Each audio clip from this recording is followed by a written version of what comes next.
What is happening, New York Giants fans? Welcome back to the Big Blue in the Bronx YouTube channel. Please like, please comment, please subscribe, turn on post notifications so you know when a live stream pops or drops. Appreciate y'all coming back. I've done a lot of videos within the past few days, a lot of live streams. Obviously, the countdown to the NFL draft continues, and this is going to be one of those videos. I did live streams in the past. Going to do a couple more live streams related to the series. With that being said, Football Grump is coming on Monday for Boys in the Big Apple, possibly having the Big Blue crew on Tuesday before their show. That's weekly. I believe it's on Big Pat's channel or Lou's channel. The great bunch of guys know what they're talking about. And then Thursday, I might finish up with a final mock. There's a lot of things going into play, so appreciate you guys. I also just did a video clarifying what happened at the Yankees game because I was there, and not that I was 107 million feet away, but I was actually in right field near where all the shit occurred. So please go out there and like, comment, subscribe, do all the good stuff. So we're going to talk about the quarterback position. We're going to preview Sauce Gardner in just a minute. And I'm going to get into why I think this is a good position to preview. Now, coming into the offseason, the Giants, I almost said the Yankees. I've had a long day, you must understand. The Giants, in my opinion, don't need a cornerback one as badly as people can see it now. A lot of people say, oh, well, Adoree Jackson can be that guy, Aaron Robinson on the opposite side of him. And it's come to more of a realization that the Giants are going to prioritize cornerback in the first two rounds. They have a total of 3 picks within the top 40, top 50, top 60.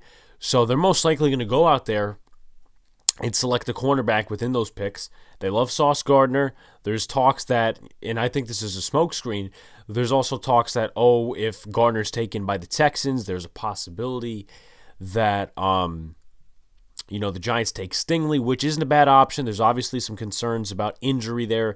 That's why a lot of people have him rising up, actually really moving down the draft boards, and not necessarily a good thing. But it depends on what the front offices think, not the draft experts, not what I think. But I want to go over each's traits. I have some personal favorites, but once again, back to my point, I don't think the Giants need a corner as badly as some people think. But once again, James Bradbury might get traded, and I've come to the realization it's going to happen. So we're going to talk about Sauce Gardner here. Cornerback 1. I have him going to the New York Giants with the 5th overall pick out of Cincinnati. NFL Network comps him as Richard Sherman. He's 6'3", he's 190. So about Sauce going to the Giants, I kind of just gave a little bit of a background right there. Giants, in this case, to support their claim and to kind of be a company man here, they need a cornerback. They need a man cornerback. Do you really want Don Martindale realistically trusting Aaron Robinson is the corner 2 for a full season? Same with Adoree Jackson, even though James Bradbury didn't necessarily play well last year. There's that. Sauce is an unbelievable player. I've watched his film. Obviously, his team beat my Notre Dame team, and he's had a couple of good matchups. He obviously matched up against the wide receivers from Bama. He matched up against Jahan Dotson from Penn State. There's a lot of guys. You can check the film breakdowns of multiple content creators. And once again, I've put in the normalization in my brain that he's going to be a Giant. And if he's not a Giant, I would be surprised. So let's talk about him. His strengths: surrenders tiny cushion and sticks to wide receivers like glue. That's what you need in the NFL. And there's a lot of cornerbacks that are first-round picks, second-round picks, whatever, that don't turn into good cornerbacks because some of that stuff does not translate to the NFL level. He has not allowed a touchdown in college and has 3 of his own and has allowed a passer rating of 32.6. So very good there. Outstanding stats. I think he's the best corner in the draft. I know a lot of people have concerns about speed and all that. I'm going to go look up his stats right now. So this past year with Cincinnati, he had a total of 3 sacks, 3 interceptions. So he is pretty versatile. And in a scheme where Don Martindale likes to blitz, Sauce Gardner could be a part of that. 5 tackles for a loss, total of 40 tackles in 13 games. 4 pass deflections, 6 the year before, 6 the year before that. He's had 9 interceptions, 3 in each of his years in college. And he's forfeiting his senior year to go play in the NFL. I think he's the best cornerback in this draft. Some other traits about him: he dominates smaller receivers with the big size he has. That's something you could definitely look forward to at the next level. Some of the shorter receivers may be in the slot. Some of the shorter receivers may be on the outside. Like, for example, I'm not going to say this as like, oh, it's going to happen. But if Kadarius Toney's on the outside, or if you have a smaller receiver just in general, Devontae Smith is known as small, so he may be easy to jam at the line of scrimmage. Consistent motor that moves sideline to sideline. Yeah, you like a guy that backpedals a lot. You like a guy that just can move sideline to sideline, won't really have an issue. And overall, he's just a good lockdown corner to have in terms of college potential. Once again, there's a definite chance he does not translate to the NFL despite all of the good stats. Can play in the box, making him expendable. I just told you guys he had 5 tackles for loss and 3 sacks, making him expendable in Martindale's scheme. I'm really looking forward to what he's got as a skill set, what Martindale utilizes him as. I think it's going to be fun for the defense. Maybe he struggles the first few games in whatever scheme. Once again, I'm kind of putting it as if he goes to the Giants right now, but I'm really excited to see what he's got. Great in press man. Definitely need that in Martindale's scheme when you need good corners and you're constantly blitzing, probably one of the top blitz rates. You need those corners. You need those guys that jam you at the line of scrimmage and can stick with you like glue. Ahmad Gardner is one of those guys. And he's also a tough tackler. You need a corner that can tackle. Deion Sanders, I believe, was known for not being a good tackling corner. You need a corner that can tackle. So weaknesses, he can be a bit grabby. That can be easily coached to the next level. Strictly a man cornerback, little experience zone coverage. I don't see that as a huge problem if he comes to the Giants. If he goes to another team like the Jets, I see that as a concern because they're very much based in zone coverage, where the Giants man blitzing and he could just jam guys at the line of scrimmage and be very handsy. He has trouble getting off blocks. Obviously, we talked about his versatility in the box, sacks, tackles for loss, but at the same time, has trouble getting off of blocks. So sometimes he may not use enough strength. He may use more speed, which may work to the opponent's benefit. And just overall, that's not a great trait to have, but also at the same time, you're not looking for him to play the box 24/7. It's not Kyle Hamilton. It's not Isaiah Simmons. It's not Micah Parsons. It's Ahmad Gardner Sauce, known as. His backpedal and speed could put him in some bad spots on occasion in which he could get burned by a speedster. So that you're probably worried about with guys like Tyreek Hill. Devonta Smith can be a speedster. Once again, if Kadarius Toney goes to another team, there's a bunch of speedster wide receivers you can name. Jalen Waddle is another guy. I mean, I'm looking at that Miami offense right now, and even though we don't face them, it's going to be really good. At least in my opinion. Maybe I'm wrong. Overall, the footwork needs work. So the back pedal, the speed, that's footwork, that's body movement. I think that could be coached to the next level. And not saying, oh, well, he's great of a player, so he's going to adjust. He's a great player.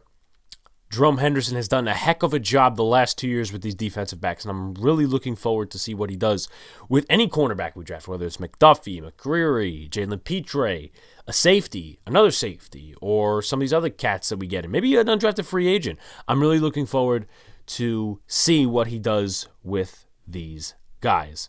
But with that being said, let's go to our next guy, Derek Stingley. I'm going to pull him up on here. Derek Stingley, the LSU cornerback. I am going to the Minnesota Vikings at 12th overall. They have Cameron Dantzler at second corner. They have Patrick Peterson at first corner. Now, Patrick Peterson had a bit of a down year last year. I think he had a bit of a down year the year before. Last year was better than the year before, at least from what I hear. But with that being said, I feel like they need another corner to shore up that defense. Their defensive line's very good. I think last time I looked, they have good edge rushers. I'm going to take a look just in case so I could shore it up for you guys. So as for the Vikings on the edge, they do have Zadarius Smith. That's something to add. Chaz Surratt, I mean, that's not much of an impact right there. Eric Kendricks, good linebacker. So other than Zadarius Smith and Daniil Hunter, they do need help, obviously, in the interior. You got Dalvin Tomlinson. Harrison Phillips is okay.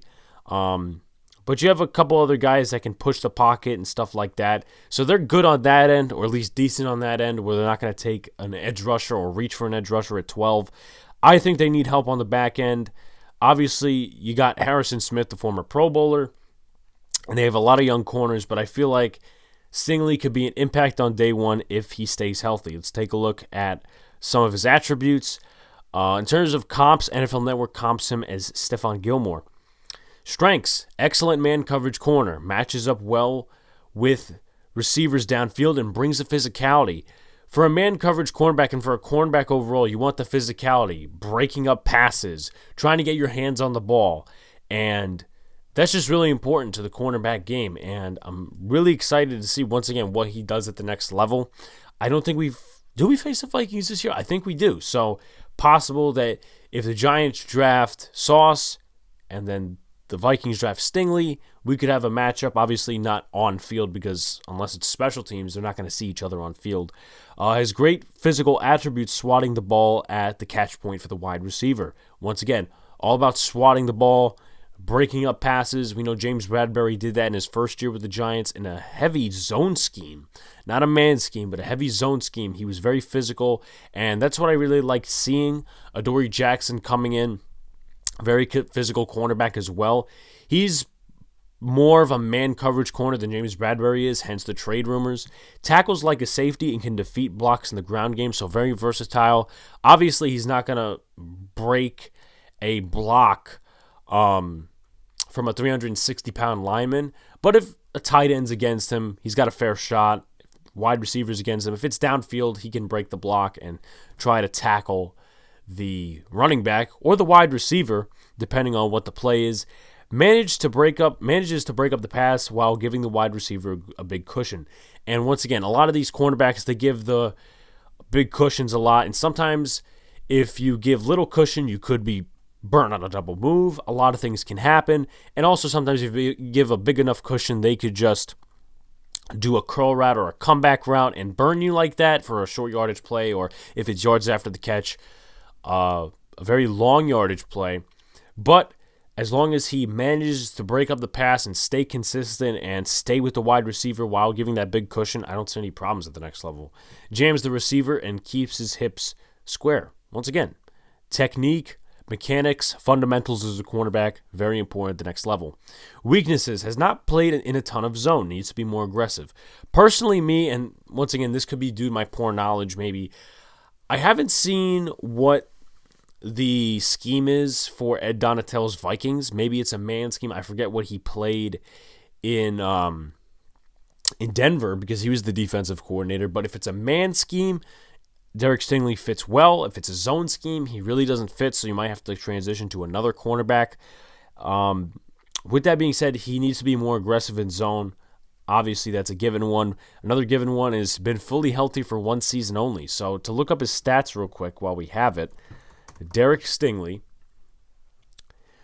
Last year, he played in 3 games. He's played in 10 games over the past 2 seasons. That's 5 games a year. Not great. Didn't record any eye-opening stats. 1 forced fumble, 3.5 tackles for loss, and 8 total tackles. Last year, I should say the year before, 2.5 tackles for loss, 27 tackles, a fumble recovery, a forced fumble, and 5 pass deflections. He had 6 interceptions in his freshman year. So obviously, we see all where the hype is coming from. NFL quarterbacks can take advantage of his over-aggressiveness in man coverage. Even if you throw to that area, now I don't know if he has a holding problem. Obviously, corners coming out of college can be really grabby, but if he's over-aggressive in man and can tend to grab, a quarterback should just throw it that way and it's a pass interference penalty, or he could get dominated, once again, in man coverage. Inconsistent when finding the football. There's a lot of cornerbacks that play the football well. There's also cornerbacks that really don't know how to position themselves towards the football. You don't want to be a guy that's not facing the football or not knowing where your wide receiver is. You want a balance of that because let's just say this is a wide receiver, and obviously it's not a great thing right here, but you want to know where the ball is going because if the quarterback has good placement on that ball, you don't know where you're swatting at. And sometimes you could get grabby, balls thrown in that area, pass interference, spot foul, penalty. So there's that. And needs to trust his technique more when in tight man coverage. So weaknesses, strengths for Derek Stingley. I have him going 12th to the Minnesota Vikings. Andrew Booth Jr. is next from Clemson. Let's pull him up. Cornerback 3, Kansas City Chiefs at 30. I didn't mean to put Alabama. I don't know if I did it for all the other guys. Hopefully I didn't. It shows that I didn't. So just keep in mind, he's not from Alabama. He's from Clemson. Just made a typo there. With that being said, 6'0", 194. He is compared to Janoris Jenkins, according to NFL Network. So some strengths and weaknesses. Some strengths, he is a hard hitter, a cornerback. Obviously 6'0", that's not the biggest height for a cornerback. And you'll see that with another cornerback I bring up, the next cornerback. I'm not going to give any names yet, but a cornerback I really like. Solid tackler. Once again, you need a good tackling cornerback. Has the potential to be put on an island. You want to have a cornerback, and teams really strive for cornerbacks that are not just great or good, but they don't have to worry about the quarterback throwing to that area. So Andrew Booth has the potential to be put on an island. If he lives up to it, of course. This is all potential. Physicality and size matches up with good receivers. Once again, being physical is very important. You want to be able to swat the ball and just be physical at the point of attack, for lack of better words, right? The point of the catch. You want to not be there early or arrive early when the wide receiver is trying to catch it, but you want to be able to give him a big hit so it breaks up, or it's a forced fumble or whatever. Fights through traffic to blow up screens. You want a cornerback that can do a lot of things. Versatility is a great thing in the NFL. Now, sometimes you won't be utilized as certain things, like Kyle Hamilton. He won't be used as a box safety likely. I mean, he could be, but he's not going to play corner. He's not going to play defensive end. He's going to play one position at the next level. Isaiah Simmons was supposed to be this all-around guy, cornerback, defensive end, whatever. The only guy who's really lived up to that is Micah Parsons, and he plays linebacker and defensive end on occasion. He fits best in his zone system, so you could look for a team like the Jets to take him. At 4, probably not. If he falls to their pick in the second round, sure. And maybe if the Jets trade down somehow. Or they could select him at 10. The Jets have a zone system, and in the secondary right now, they have DJ Reed, they have Bryce Hall, and they have some young rookie corners and Jason Pinnock and Brandon Eichels, and also Michael Carter. So there's a lot of guys they could flip in there, but if they want somebody who's going to impact right away, probably more than a Michael Carter, and this is just a casual speaking, Michael Carter or Jason Pinnock, you're probably going to trust Andrew Booth in his own system. Arms allow him to play bigger than his size. And size is one thing definitely with cornerbacks. I mean, you see it with Darnay Holmes. He's, I think, 6'1". That's not very tall when you're looking at him in a game. Sometimes size can affect you, whether it's tackling or just someone beating you over the top. But if he has big arms and a big wingspan, that can help at the next level. Has an injury history that could affect where he falls. That's why a lot of teams have been very weary about him. That's why a lot of different scouts and your NFL Network guys have been up and down the board with him. Kerry Lam, Trent McDuffie going over him, under him. Poor technique made up for with his athletic ability. Technique needs to be fixed to the next level, because if you don't have the right mechanics, if you don't have the right technique, and your athleticism is always making up for it, I mean, that's kind of like Ika Ekwonu, and I'm not going to compare the two players because I've seen more film on Ekwonu than I have on Andrew Booth, but if your athleticism is always saving you, you're going to have that smart football player, that good football player that's always going to dominate you based on the fact that you don't have a lot of good technique. That could be a wide receiver at the next level. Hell, that could be a tight end at the next level for all we know. And he's also vulnerable to biting on double moves. So Tyreek Hill, OBJ, all those guys will pull the double move on you. And if he bites on the double move, it's not going to be a good result. But overall, his stats, Andrew Booth Jr., let's take a look. This past year at Clemson, he had a total of 3 interceptions, 5 pass deflections, no sacks, 3 tackles for loss, 37 tackles in 11 games. He played 4 games in his freshman season. We'll talk about that in just a second, but he had a fumble recovery for a touchdown the year before. I always say last year. I mean the year before, 4 pass deflections, 1 sack, 3 tackles for a loss, 27 total tackles, and he had 4 tackles his freshman season. So I think he's a good prospect. He's my corner 3. Let's move on. So number 4 is Trent McDuffie. Now, a lot of people are going to say, listen, he needs to transition to the slot. And I agree. His size doesn't really put him at the most I would say, comfortable position in the NFL, and I don't have a projection for him right now because I haven't done a 6-round mock or a 2-round mock or a 3-round mock. I don't have him going in the first round. I feel like other teams would value different players more because of the size and because of other attributes as well. He is one of my favorite corners, though. If we didn't have a slot corner, I would say take him in a heartbeat. But also, once again, do you really want to take a slot corner in the first round? I mean, then again, positional value, people will argue for it, against it, whatever. So, makes QBs pay for late throws in the red zone, mostly fades. You want corners that can play well in the red zone in a tight area when it gets harder for the offense to score points. Great speed, quickness, and explosiveness. The back pedal is fluid in transition, recognizes routes quickly, and is great in man coverage. Obviously, you want a guy that's athletic, but you also want a guy that's smart on the field and knows how to diagnose routes. Equally as good in man as he is in zone, with great instincts, good at angles. You want to take the right angle to the ball, whether it's catching it or tackling or just trying to help your teammate make a play. So if you go to one side and maybe the wide receiver tries to cross him up or juke him, in football terms, you have a guy behind him or to the side of him that makes that tackle because you were in the right position. Times his jump great for the jump ball. Obviously, we mentioned his size. It's not necessarily ideal for an outside corner at the next level, but great timing for the jump ball. That will always help against those bigger receivers and anyone who really tries to catch that jump ball at the next level. And big hitter who defeats the running after catch and yards after catch. I've seen highlights, and I know it's highlights, it's not film, but I love the highlights of him just laying out people and forcing those fumbles. That's what you need. Weaknesses: does not have great size and length to be an outside corner at the next level.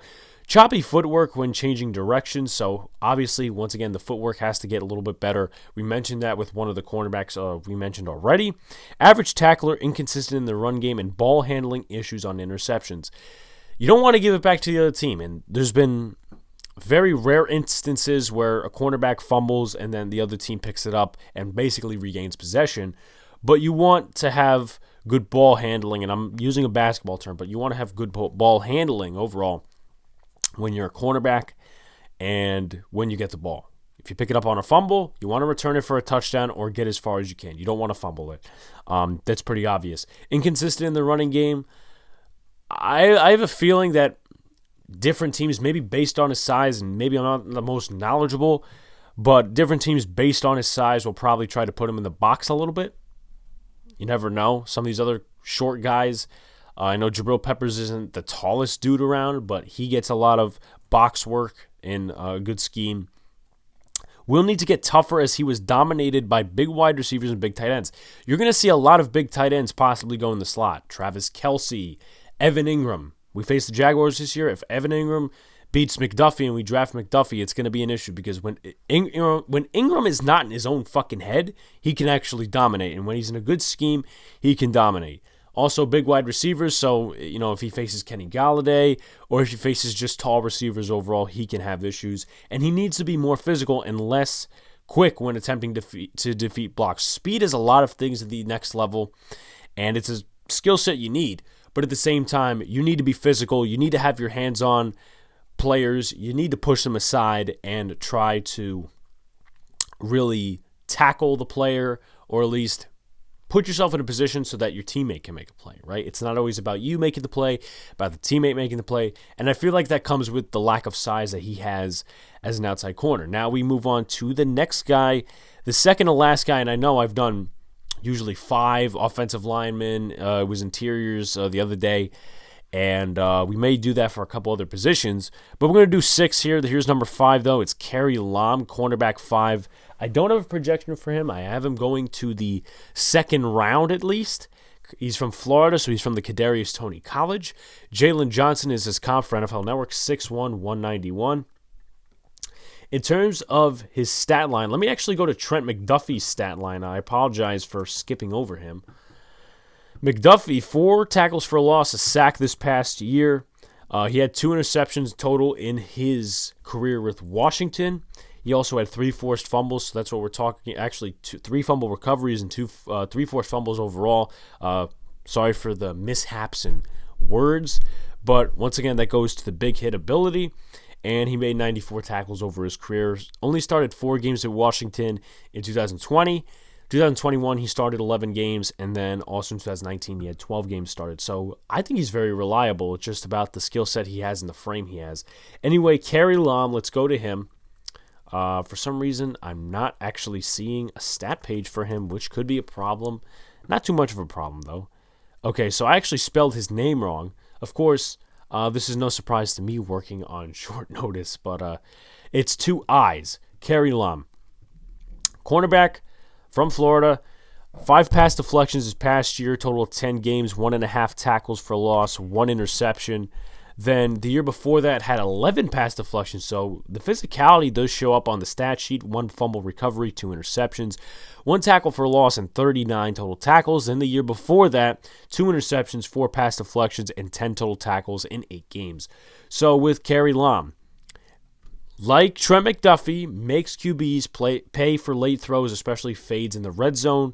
He's a former wide receiver, so he can apply that skill set and what he used to defeat cornerbacks as a wide receiver and use that vice versa as a cornerback trying to play against wide receivers at the next level. So he's smart in terms of that.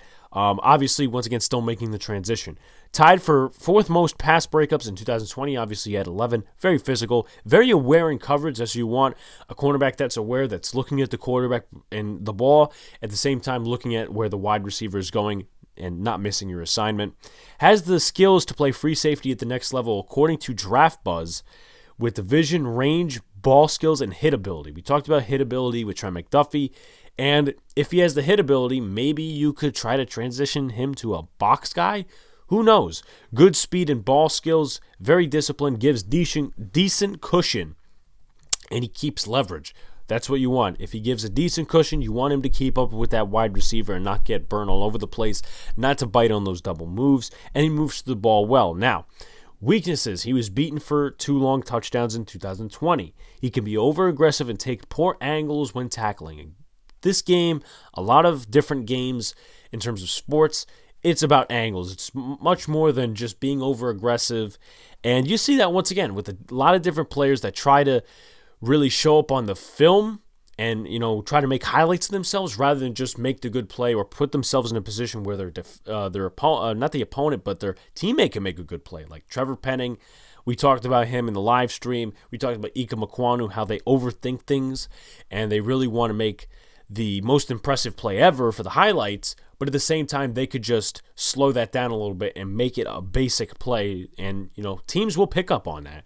So he could take poor angles when tackling, inconsistent when defeating blocks. Obviously, he has about, I would say, 2 more inches of size to him, 2 more inches of size to him more than Trent McDuffie, so there's that. But once again, the physicality and a lot of different things can interact with the size. Quicker players will give him trouble on the outside when bigger bodies won't. Bigger bodies obviously are a little bit slower at the next level. Kenny Galladay, and you'll have your guys. But quicker players like Devontae Smith, Stephon Diggs, you face those guys and they could give him trouble. So this is why I value Kerry Lam as a late first, early second. If he falls into the third, I will be really surprised. Can be too handsy downfield.